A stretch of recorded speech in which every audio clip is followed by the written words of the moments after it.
मेरा नाम अंजलि है। उम्र 18 साल। मैं अपनी बड़ी बहन प्रिया दीदी और उनके पति राहुल जीजू के साथ शहर के एक छोटे से किराए के फ्लैट में रहती हूँ। मम्मी पापा गांव में हैं। पढ़ाई के नाम पर मैं यहाँ आ गई हूँ। घर छोटा है, 2 कमरे, एक छोटा सा हॉल और पतली दीवारें। रात को कभी कभी दीवारों के पार से हल्की हल्की आवाजें आ जाती हैं। बिस्तर की हल्की चरमराहट, दबी हुई सांसें। मैं कानों पर तकिया रख लेती हूँ और सो जाने की कोशिश करती हूँ, पर मन में एक अजीब सी बेचैनी रह जाती है। गर्मी का मौसम था। दोपहर के 3 बज रहे थे। पंखे की आवाज में भी गर्मी घुली हुई लग रही थी। मैं अपने कमरे में किताब लेकर लेटी थी, पर ध्यान कहीं और था। अचानक दीदी के कमरे का दरवाजा थोड़ा सा खुला नजर आया। हवा के लिए खुला होगा, ऐसा सोचा, पर अंदर से हल्की सी आवाज आ रही थी। कोई बातचीत नहीं, बस सांसों जैसी कोई हलचल। मैं पानी पीने उठी, गिलास हाथ में लिए दरवाजे के पास से गुजरी तो रुक गई। कुतूहल ने पांव थाम लिया। दरवाजे की दरार से अंदर का नजारा दिख रहा था। दीदी बिस्तर पर लेटी थीं, आंखें बंद, माथे पर हल्का पसीना, सांसें थोड़ी तेज चल रही थीं और उनके पैरों में जीजू तेल लगा रहे थे। बगल में सरसों के तेल की बोतल रखी हुई थी। जीजू के दोनों हाथ धीरे धीरे दीदी के पैरों पर घूम रहे थे, तलवे से लेकर पिंडलियों तक। मालिश का अंदाज सामान्य लग रहा था, पर उनकी नजरें सिर्फ पैरों पर नहीं ठहर रही थीं। कभी दीदी के चेहरे पर जाती, कभी उनकी सांसों पर। कमरे में तेल की हल्की खुशबू तैर रही थी। पंखे की हवा में वो खुशबू और घुल गई थी। जैसे ही मेरी छाया दरवाजे पर पड़ी, जीजू ने सिर उठाया। हमारी नजरें सीधे मिल गईं। एक पल के लिए समय थम गया। उनकी आंखों में कुछ था, आश्चर्य, फिर एक तेज सी चमक, और फिर तुरंत नियंत्रण। उन्होंने बहुत स्वाभाविक अंदाज में तेल की बोतल फिर से उठाई और दीदी के पैरों पर और तेल डालते हुए कहने लगे, आराम से लेटो। पैरों में दर्द है ना? थोड़ी देर और लगा दूं? दीदी ने हल्के से हुंकारी भरी। आंखें नहीं खोली। मैं चुपचाप वहां से हट गई। गिलास रसोई में रखकर अपने कमरे में चली आई। दरवाजा बंद करके बिस्तर पर लेट गई। दिल जोर जोर से धड़क रहा था। कुछ समझ नहीं आ रहा था, फिर भी अंदर ही अंदर एक अजीब सी बेचैनी फैल गई थी। नजरों का वह मिलना बार बार याद आ रहा था।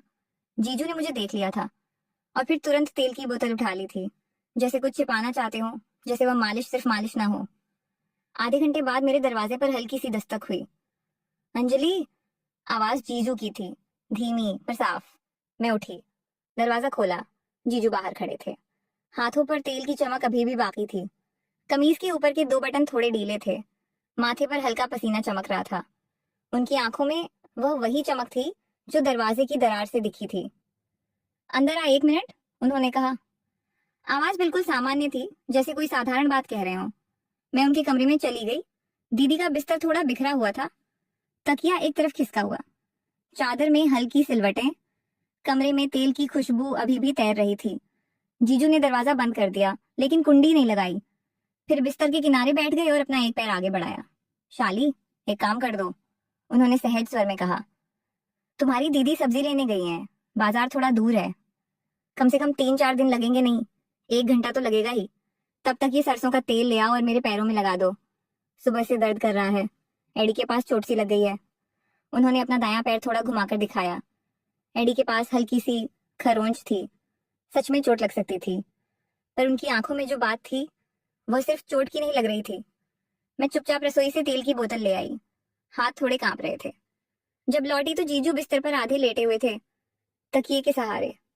कमीज और ढीली हो चुकी थी। उनकी छाती के ऊपर पसीने की हल्की चमक थी।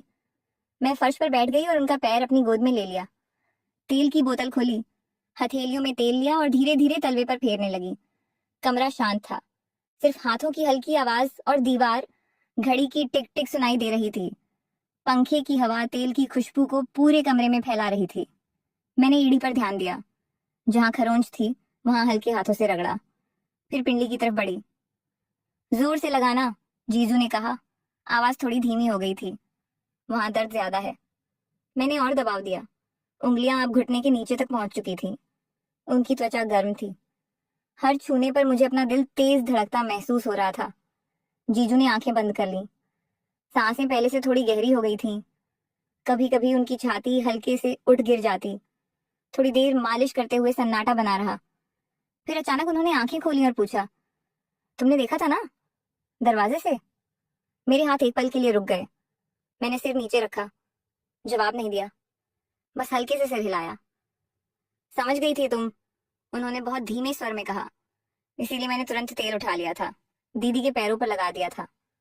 अच्छा किया तुमने जो कुछ बोला नहीं, घर में बातें फैलना ठीक नहीं होता। कमरे में फिर सन्नाटा छा गया। मैं तेल लगाती रही। अब मेरी हथेलियां उनकी जांघों के निचले हिस्से तक पहुंच रही थी, कपड़े के किनारे को छूते छूते रुक जा रही थी। जीजू कुछ नहीं बोल रहे थे, बस कभी कभी गहरी सांस ले रहे थे।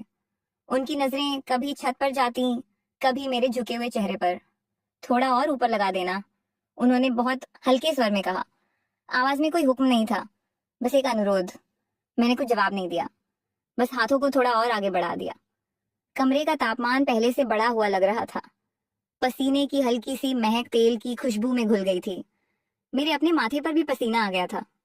मैं बार बार बालों को कान के पीछे सरका रही थी। कुछ देर बाद जीजू ने मेरा हाथ धीरे से पकड़ लिया, अपनी जांघ पर रखकर हल्के से दबाया। उनकी उंगलियां मेरे हाथ के ऊपर थीं, गर्म, थोड़ी सख्त। उन्होंने हाथ नहीं छोड़ा, बस यूं ही रखे रखा। मैंने सिर उठाकर उनकी तरफ देखा। उनकी आंखों में कुछ ऐसा था जो शब्दों में नहीं कहा जा सकता था।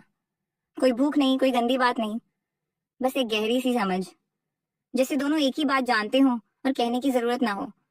आपसे, उन्होंने फुसफुसाते हुए कहा, जब भी दीदी घर में ना हो और मेरे पैर दुखे तो तुम लगा देना, कोई और काम नहीं, बस इतना। मैंने हल्के से सिर हिला दिया। गला सूखा हुआ लग रहा था, कुछ बोल नहीं पाई। बाहर से दरवाजे की घंटी की आवाज आई। दीदी आ गई थी। जीजू ने तुरंत अपना पैर वापस खींच लिया। मैंने तेल की बोतल बंद की और उठ खड़ी हुई। दोनों के चेहरे पर फिर से वही सामान्य भाव आ गया था, जैसे पिछले 1 घंटे में कुछ हुआ ही ना हो। जीजू ने कमीज के बटन सही किए। मैं तेल की बोतल लेकर रसोई की तरफ चली गई। दीदी सामान रखकर अंदर आई तो दोनों बिल्कुल सामान्य लग रहे थे। जीजू अखबार पढ़ रहे थे। मैं रसोई में पानी गर्म कर रही थी। रात को खाने के समय सब कुछ वैसा ही था जैसा रोज होता है। दीदी बातें कर रही थी बाजार के भावों की। जीजू हाँ में हाँ मिला रहे थे। मैं चुपचाप रोटी तोड़ रही थी, पर मन में वह एहसास बार बार लौट रहा था। तेल की खुशबू, गर्म त्वचा और वह सन्नाटा जिसमें बहुत कुछ अनकहा रह गया था। उस दिन के बाद कुछ चीजें धीरे धीरे बदलने लगी। जब भी दीदी बाजार जाती या दोपहर में नहाने चली जाती, जीजू कभी कभी मेरे कमरे के पास आ जाते। दरवाजे पर खड़े होकर कहते, पैर दुख रहा है, थोड़ा तेल लगा देना। और मैं लगा देती। कमरा शांत रहता, बातें बहुत कम होती, बस हाथों का स्पर्श, सांसों की हल्की आवाज और वह अजीब सा सन्नाटा रहता जिसमें बहुत कुछ छिपा रहता। कभी कभी मालिश के दौरान जीजू आंखें बंद कर लेते, कभी मेरी तरफ देखते तो नजरें जल्दी हटा लेते, जैसे खुद को नियंत्रित कर रहे हों। एक बार दीदी बालकनी में कपड़े सुखाने गई थी। जीजू ने मुझे हॉल में बुलाया। सोफे पर बैठकर पैर आगे कर दिए। मैं फर्श पर बैठ गई और तेल लगाने लगी। बाहर से दीदी की साड़ी फहराने की आवाज आ रही थी। अंदर कमरा शांत था। जीजू ने अचानक मेरा हाथ पकड़ लिया और अपनी जांघ पर रखकर दबाया, फिर छोड़ दिया। कुछ नहीं कहा, बस आंखों से कुछ कहा। मैं समझ गई। कभी कभी दीदी के सामने भी जीजू तेल की बोतल उठा लेते और दीदी के पैर दबाने लगते। तब उनकी नजरें एक पल के लिए मेरी तरफ उठ जाती और मैं समझ जाती कि वह नजर क्या कह रही है, जैसे याद दिला रहे हो कि मैं जानती हूँ और वो भी जानते हैं कि मैं जानती हूँ। रात को जब सब सो जाते तो कभी कभी दीवारों के पार से फिर वही हल्की आवाजें आती। अब मैं तकिया कानों पर रखकर भी सो नहीं पाती। मन में बार बार वही दोपहर घूम जाती। दरवाजे की दरार, तेल की बोतल एंड जीजू की वह नजर जब उन्होंने मुझे देख लिया था। अब जब भी घर में सरसों के तेल की बोतल नजर आती है तो दिल की धड़कन अपने आप तेज हो जाती है। रसोई की अलमारी में रखी वह पीली बोतल अब सिर्फ रसोई का सामान नहीं लगती, वह जैसे किसी अनकही बात का प्रतीक बन गई हो। मैं अब समझ गई हूँ, जब भी जीजू तेल की बोतल उठाते हैं तो असल में कुछ और भी उठता है उनके मन में। और मैं चुपचाप तेल लगा देती हूँ, क्योंकि अब हम दोनों जानते हैं कि हर बार तेल सिर्फ तेल नहीं होता। दीदी को अब भी कुछ पता नहीं। घर का काम पहले जैसा चल रहा है, खाना, कपड़े, बाजार के भाव। पर मेरे और जीजू के बीच एक पतली सी रेखा खींच गई है जो दिखाई नहीं देती, पर हर बार तेल की खुशबू आने पर महसूस हो जाती है।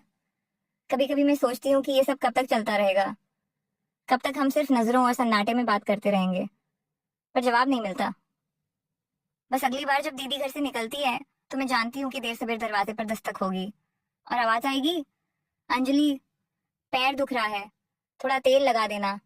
और मैं लगा दूंगी, क्योंकि अब ये सिर्फ मालिश नहीं रह गई है, ये एक अनकहा राज बन गया है हमारे बीच, जो शब्दों में नहीं कहा जा सकता, बस महसूस किया जा सकता है।